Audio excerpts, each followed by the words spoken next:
Question-réponse. Chers frères et sœurs, chers amis, bonjour. Eh bien, vous n'êtes pas sans savoir, ici, sur cette plateforme, la leçon de l'école du sabbat, c'est de samedi après-midi à jeudi. Eh bien, chaque vendredi, c'est sujets divers et questions-réponses. Aujourd'hui, nous sommes présents pour répondre à une grande question posée par une sœur. Elle est toujours là, toujours présente à chaque leçon. C'est la sœur Renette Beauboin. Eh bien, à travers une de nos leçons, elle m'a posé une question. Et la question est la suivante. Bonsoir, frère Caleb. Merci pour la leçon. J'ai une question. Lorsque nous avons un enfant et que nous voyons qu'il prend des chemins où il pourrait se faire mal, en le redirigeant. Mais pourquoi Dieu n'a-t-il pas redirigé Ève? Dieu est omniprésent, ce qui signifie qu'il était là lorsque Satan tentait Ève. Il savait aussi que dans son omniscience, c'est ce qui se tramait. Quelle grande question, hein? Eh bien, avant de répondre, nous allons prier le Seigneur. Prions le Seigneur. Notre Dieu, nous te remercions pour ta parole qui éclaire nos cœurs et nos pensées. Accorde-nous maintenant la sagesse, l'humilité, l'intelligence spirituelle pour comprendre cette voie et répondre selon ta vérité. Que ton Saint-Esprit nous guide afin que nos paroles glorifient ton nom et édifient ceux qui nous écoutent. Au nom de Jésus. Amen. En réalité, mes frères et sœurs, c'est une question profonde que beaucoup de croyants se sont posées. Eh bien, à vrai dire, mes frères et sœurs, c'est que Dieu avait déjà redirigé Adam et Ève avant même la tentation. Il leur avait donné un commandement clair, ne pas manger du fruit de l'arbre de la connaissance du bien et du mal. Il les avait avertis des conséquences selon Genèse 2, versets 16 à 17. Eh bien, l'avertissement était donc déjà présent avant même l'épreuve. Ensuite, Dieu a créé l'être humain avec une véritable liberté de choix. L'amour et l'obéissance n'ont de valeur que s'ils sont librement consentis. Ok? Eh bien, si Dieu intervenait systématiquement pour empêcher toute mauvaise décision, eh bien, l'homme ne serait plus réellement libre, mais dirigé comme un automate. C'est que notre sœur avait pris l'exemple d'un parent. C'est très intéressant ça. Un bon parent n'empêche pas toujours son enfant de faire un mauvais choix. Il l'avertit, l'enseigne, il conseille. Mais arrive un moment où l'enfant doit exercer sa propre responsabilité. Bien sûr, lorsqu'il s'agit d'un danger mortel immédiat, le parent intervient. Mais dans le récit de la Genèse, il ne s'agit pas simplement d'une erreur de jugement, mais c'est un choix moral concernant la confiance en Dieu. Vous êtes là? On remarque aussi que Dieu n'était pas absent. Après la chute, il est venu vers Adam et Ève. Ok? Il les a interrogés et prononcé son jugement.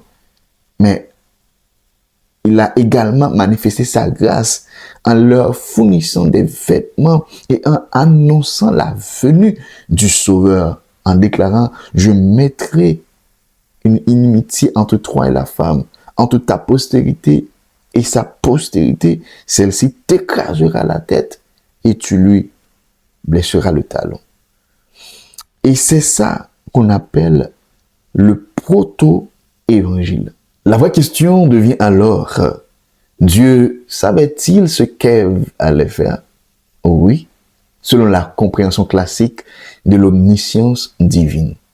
Mais savoir qu'une personne fera un choix n'est pas la même chose que la contrainte de le faire. Par exemple, voir quelqu'un choisir une route ne signifie pas que nous sommes la cause de son choix. Ainsi, mes frères et sœurs, beaucoup de théologiens répondent que Dieu n'a pas empêché Ève, non pas parce qu'il était indifférent ou absent, mais parce qu'il respectait la liberté qu'il lui avait donnée et qu'il avait déjà fourni assez d'avertissements nécessaires. C'est qu'il a permis la chute tout en préparant dès le commencement le plan du salut en Jésus-Christ. Si Dieu avait empêché Ève de pécher cette fois-là, aurait-il dû empêcher chaque être humain de pécher à chaque occasion par la suite? Est-ce que Dieu tape toujours là pour faire ça?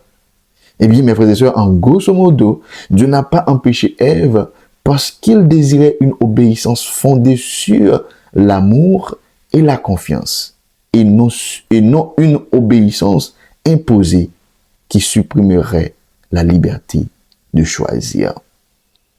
C'est que Dieu, dès le commencement, il nous a donné un cadeau. Ce cadeau est la liberté de choix, le libre arbitre. C'est que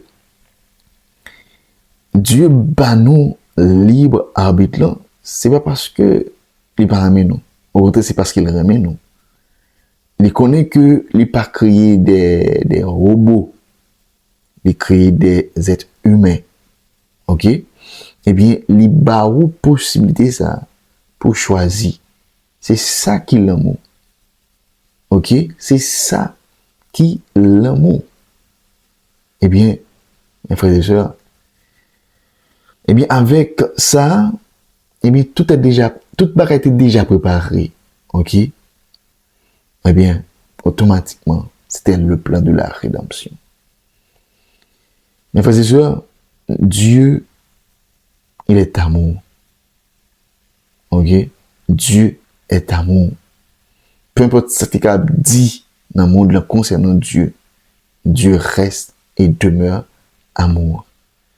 Dans plusieurs disciplines, dans plusieurs options, sciences, études, il y aurait l'amour comme étant un concept. Mais dans la théologie biblique, l'amour n'est pas un concept, mais l'amour est une personne. C'est Dieu même.